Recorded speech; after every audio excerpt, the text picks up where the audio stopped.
It feels like something strange is happening in Malaysia sometimes. It seems like if a powerful figure accuses you of something and you deny it, well, suddenly your denial could trigger an official investigation. Yeah, it's a bit counterintuitive, isn't it? Yeah. Someone claims you said X, you say, no, I didn't, and boom, instead of them showing proof, an official body gets called in to check on you. Exactly. Someone online put it perfectly, I thought. You can order the Malaysian Communications and Multimedia Commission to investigate, but for the anti-corruption agency, you say you can't. It really captures that feeling. That hits the nail on the head for this week's situation. Right, because this week we're looking squarely at Prime Minister Anwar Ibrahim's move. He instructed the Malaysian Communications and Multimedia Commission, the MCMC, The communications regulator. to investigate a statement attributed to former Prime Minister Muhyiddin Yassin. Yeah, And that decision, it certainly got people talking. it definitely has. Especially the context. Okay, so Muhyiddin had strongly denied ever saying he defended fuel subsidies for foreigners, specifically the RON 95 petrol, right? The one meant mainly for Malaysians. Yes, and he didn't just deny it quietly. He basically threw down the gauntlet, challenged Anwar Ibrahim directly to show the evidence. He did. But instead of any evidence surfacing, the Prime Minister's office announces the MCMC is stepping in.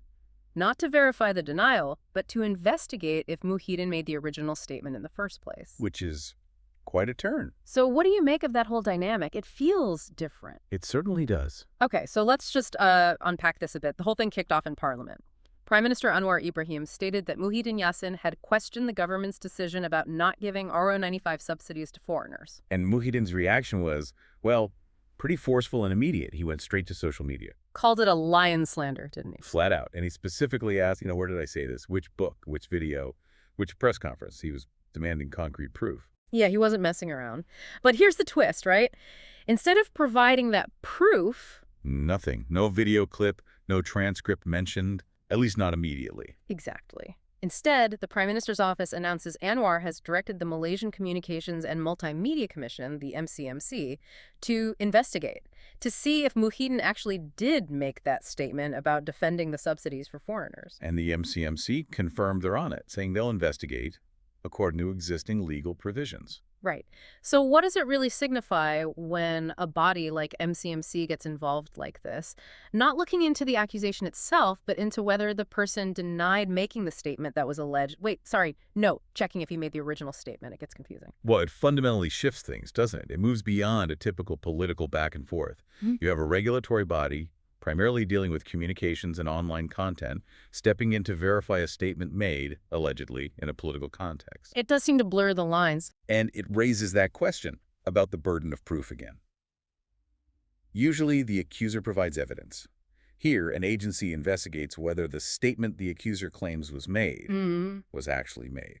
And it didn't go unnoticed. Hassan Karim, the veteran lawmaker from Party Keadilan Rakyat, PKR, yeah. he spoke out quite strongly. He basically urged the Prime Minister to apologize if he couldn't back up the claim. He talked about the supremacy of a person's integrity, which is quite a statement. And he even brought up parliamentary immunity, that protection MPs have to speak freely in Parliament.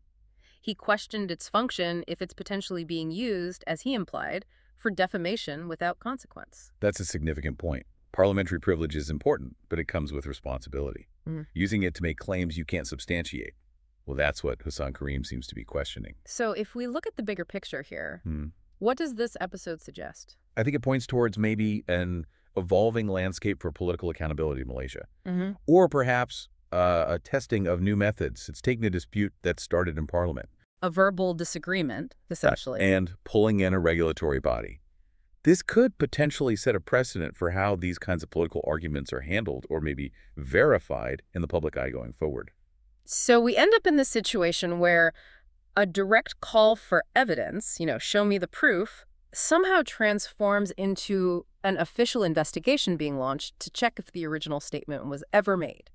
It really makes you think about the dynamics, doesn't it? It certainly does. How political debate works, what accountability looks like now. And maybe more fundamentally, what does this mean for how the public perceives truth in politics? Especially when you have official bodies stepping in, not because proof was offered, but seemingly in lieu of it, to verify what was or wasn't said. That's a really important question, something for everyone to think about. Definitely food for thought. Remember to like and subscribe.